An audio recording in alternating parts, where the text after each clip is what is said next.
Muchísimas gracias. Un cordial saludo al señor alcalde Regalado, al doctor Francisco Santos, a los miembros del instituto. Muchas gracias por la invitación.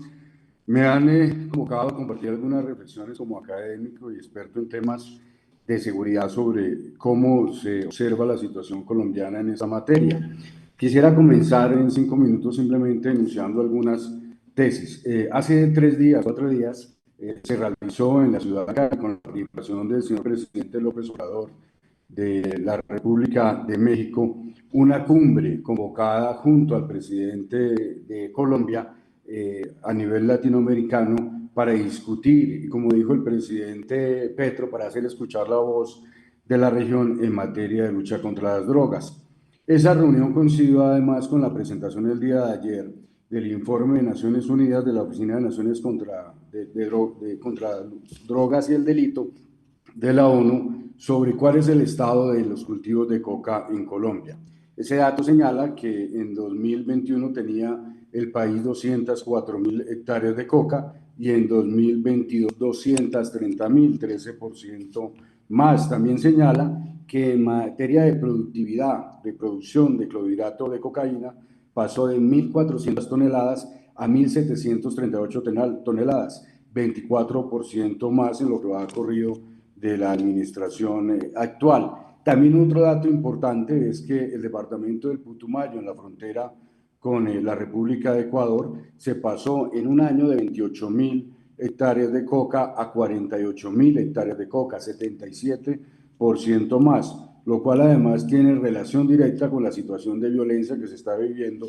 por el narcotráfico en Ecuador y también, y hay que decirlo con claridad, en el asesinato del candidato presidencial Fernando Villavicencio. Una de las lecciones que dejó el proceso de paz de La Habana con las FARC es que seguridad y paz son un matrimonio indisoluble.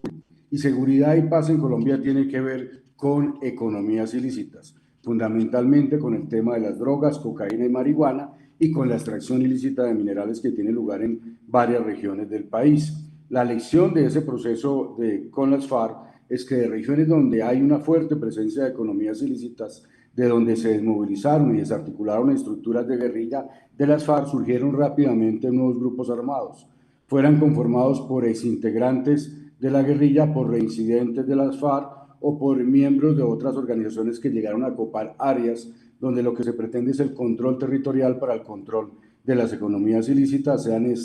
relacionadas con narcotráfico o con extracción ilícita de minerales. De ahí que la conclusión necesaria es que la persistencia de la violencia, la reproducción de los grupos armados ilegales, nada tiene que ver con una discusión de orden político, sino que es un problema de control de economías ilícitas. Un acuerdo, por tanto, puede desmovilizar y desarmar, pero un acuerdo en los términos que se hizo con las FARC y que se pretende hacer con el ELN no evita de ninguna manera la reproducción y mantenimiento de la violencia y de los grupos armados organizados. Esto porque en Colombia la situación de inseguridad y de violencia tiene que ver con condiciones estructurales de carácter histórico que fomentan o propician la reproducción de la delincuencia y de la violencia. Me refiero especialmente a los espacios vacíos de institucionalidad o de institucionalidad en esas regiones de Colombia, que tienen que ver con el hecho de que en nuestro país tenemos que terminar de construir la nación y el Estado, y son regiones además que coinciden con los 15 enclaves de coca a los que se refiere el informe de Naciones Unidas, pero también al hecho de que son regiones en las cuales debe haber una focalización de los esfuerzos del Estado. ¿Cómo la administración actual ha querido enfrentar esos problemas de seguridad y de construcción de paz nacional y territorial? Primero, abordando una política que ha denominado política de paz total, como aparece mencionada en el Plan Nacional de Desarrollo y en esas alocaciones de funcionarios del gobierno. Esta es una política que no ha sido suficientemente clara frente a la ciudadanía, que pretende abordar procesos de diálogo político, no solamente con organizaciones que tienen una trayectoria que viene desde la época de la Guerra Fría, como se trata del ELN, sino también con las disidencias de las antiguas FARC y con estructuras dedicadas por completo al narcotráfico, como es el Clan del Golfo, y que también incluye un universo y diversidad de grupos pequeños, delincuenciales, pequeños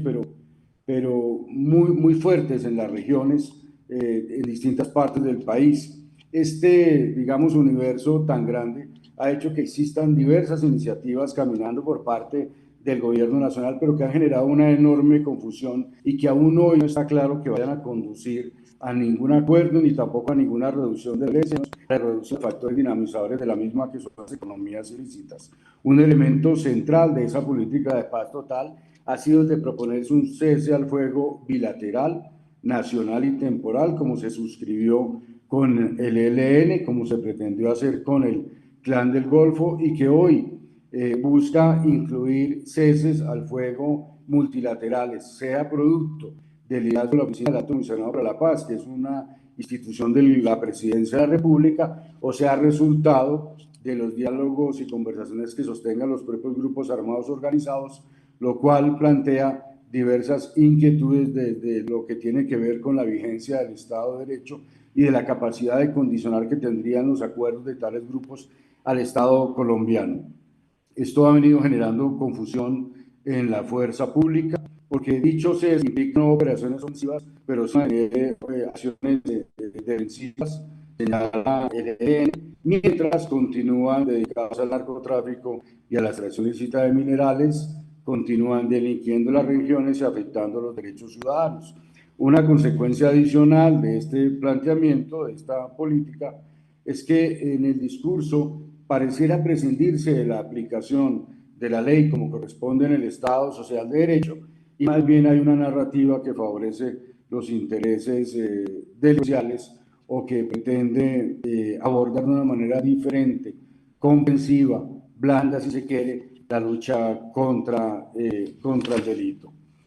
Un segundo elemento de abordaje es la política contra las drogas. Tanto en el evento que menciono de carácter internacional efectuado hace unos días en la ciudad de Cali, como en otras intervenciones, la posición del gobierno de Colombia parte de una descripción de fracaso de la lucha contra las drogas. La política que tiene que aprobar, que fue aprobada por el Consejo de Superpacientes. Doctor Guarín, le queda un minuto, por favor.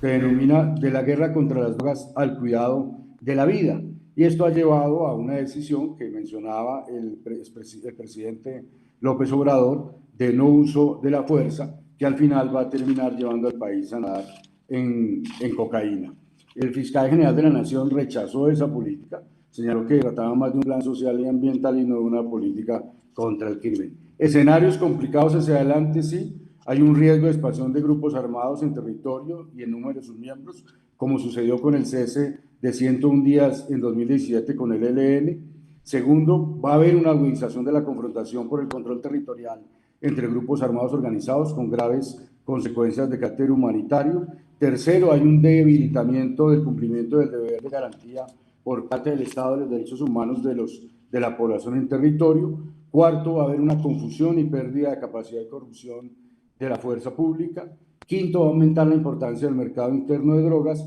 Y sexto, hay un enorme riesgo, y es de alianzas no expresas, no públicas, pero reales, entre grupos ilegales, actores de economías ilegales y actores en democracia bajo la excusa de la búsqueda de la paz total.